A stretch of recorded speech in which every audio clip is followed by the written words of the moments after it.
केंद्रीय गृह मंत्रालय ने सभी राज्यों के मुख्य सचिवों को पत्र लिखकर सूचित किया है कि कोविड-19 को लेकर केंद्रीय स्वास्थ्य मंत्रालय की तरफ से जो दिशा निर्देश 25 अप्रैल को जारी किए गए थे, अब ये आदेश 30 जून 2021 तक प्रभावी रहेंगे। केंद्रीय गृह मंत्रालय ने ये भी स्पष्ट किया है कि राज्यों में कंटेनमेंट जोन की सीमा तय करने का अधिकार राज्यों का होगा। साथ ही मंत्रालय ने मुख्य सचिवों से ये भी कहा है कि अगर राज्य सरकार अपने इलाकों में किसी तरह की कोई छूट दे रही है तो उन्हें बहुत सोच समझ कर लागू करें और इन छूटों को चरणबद्ध तरीके से लागू किया जाए। लेकर के जंग जारी है, पूरा देश एकजुट है और कहा यह भी जा रहा है कि जो संख्या कम होते जा रहे हैं पेशेंटों की, वो इसी लड़ाई का अहम हिस्सा है।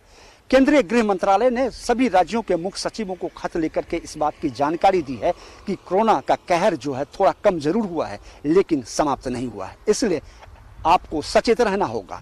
अपने खत में उन्होंने इस बात की जानकारी दी है कि जो मेडिकल साइंस की ओर से जो कोरोना वायरस से लड़ने के लिए जो गाइडलाइन जारी किए गए थे, वो 30 जून तक जारी रहेगा।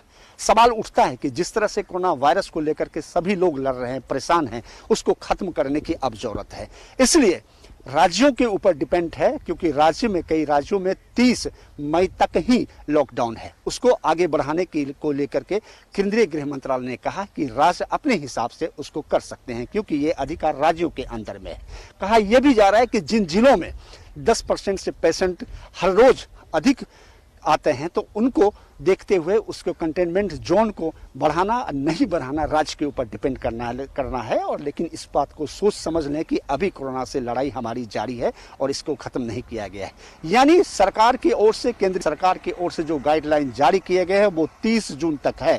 30 जून बढ़ा दिए गए हैं। अब सबको सभी कोरोना वायरस को लेकर के जो गाइडलाइन था वो 30 जून तक रहेगा।